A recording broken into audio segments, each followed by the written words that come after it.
Situé à l'extrême ouest de la Bretagne, à la rencontre de l'Atlantique et de la Manche, Ouessant et l'archipel de Molène se trouvent sur l'un des passages les plus fréquentés et les plus dangereux du monde.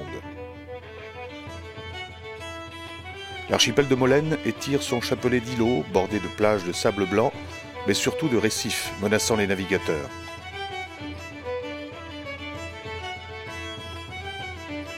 Sur ce petit bout de terre, long de 1,2 km et large de 800 mètres, 400 personnes vivent en permanence. Pour poser le pied sur ce monde à part, véritable paradis de la nature sauvage, il vous faudra prendre le bateau au départ de Brest. Ici encore, tout est acheminé par bateau, de la boîte d'allumettes au frigo, en passant par les matériaux de construction. Molène est la seule île de l'archipel à posséder un port naturel, et pour cette raison, la seule à avoir pu se consacrer à la pêche. De tout temps, les Molénais ont pêché le homard et la langouste autour de l'archipel. Aujourd'hui, ils diversifient leur pêche avec le bar, le lieu jaune ou encore la raie. Molène, c'est aussi l'île des sauveteurs. Dans l'ancien abri du bateau, une exposition sur le Jean Charcot rappelle les sorties héroïques.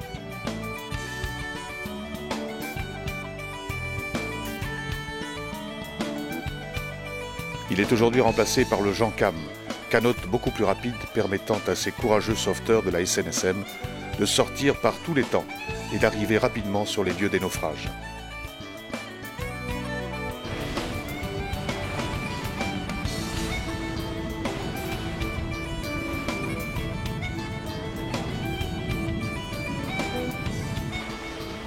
Bien qu'entouré d'eau, Molène a eu de grandes difficultés pour obtenir son autonomie en eau potable.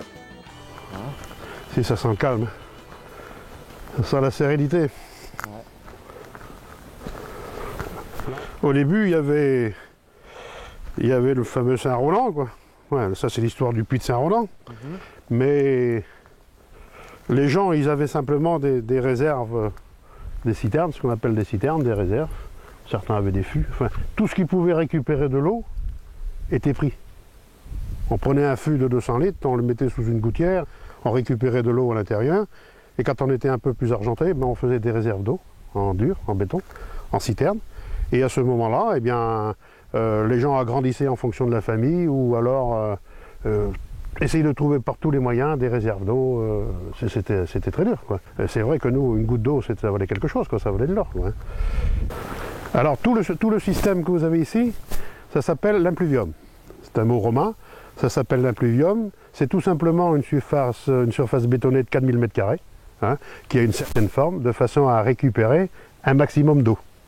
Alors toute cette eau de pluie qui tombe sur cette surface bétonnée arrive ici dans une rigole, une espèce de couloir, et passe à travers 3 filtres pour aller vers les citernes intérieures. Et on a une autre citerne qui existe, c'est la citerne des Anglais, qui a été offerte par la reine Victoria en 1896, qui a une contenance de 300 m3 et qui s'ajoute donc aux réserves de la commune. Donc on peut dire actuellement que la commune elle a 2000 m3 de réserve d'eau. Donc à partir de 89, on s'est dit il faut trouver une autre solution. Qu'est-ce qu'on fait puisque 2000 m3 d'eau sont insuffisants? Les gens se modernisent, on fait des salles de bain, on a des machines à laver, ça va très très vite. On était arrivé sur un certain déséquilibre, on s'est dit pourquoi ne pas tenter le forage? On a fait appel à M. Stervinou, hein, qui était sourcier, et on a dit un jour, écoute, si ça ne te dérange pas, viens nous voir et puis tu vas voir s'il y a quelque chose. Hein. Et quand il est venu, il a démarré pratiquement du bateau. Je lui ai indiqué la direction des réserves. Et je dis voilà, plus tu vas me trouver l'eau près des réserves, moins ça me coûtera. Donc il est parti d'un moulin qu'on appelle le moulin du Nord. Il est venu en direction des réserves. Et à ce moment-là, on a fait 3 forages sur cette ligne-là. 3 forages qui sont toujours actuellement en activité, qu'on a réapprofondis il y a 1 an et demi et qui nous ont permis depuis 1989 de ne plus manquer d'eau. C'est pour ça, toujours, vous verrez les bornes qui sont actuellement installées dans l'île. Dès qu'une borne se met à couler, vous verrez toujours quelqu'un se précipiter pour regarder pourquoi elle fuit. Quand les gosses jouent avec, les gosses sont engueulés, systématique. On leur fait comprendre que l'eau a une importance capitale, que l'eau c'est la vie, il ne faut pas qu'ils jouent avec ça, c'est pas un jeu. Il y a assez d'eau de mer autour de chez nous pour pouvoir jouer avec. Voilà.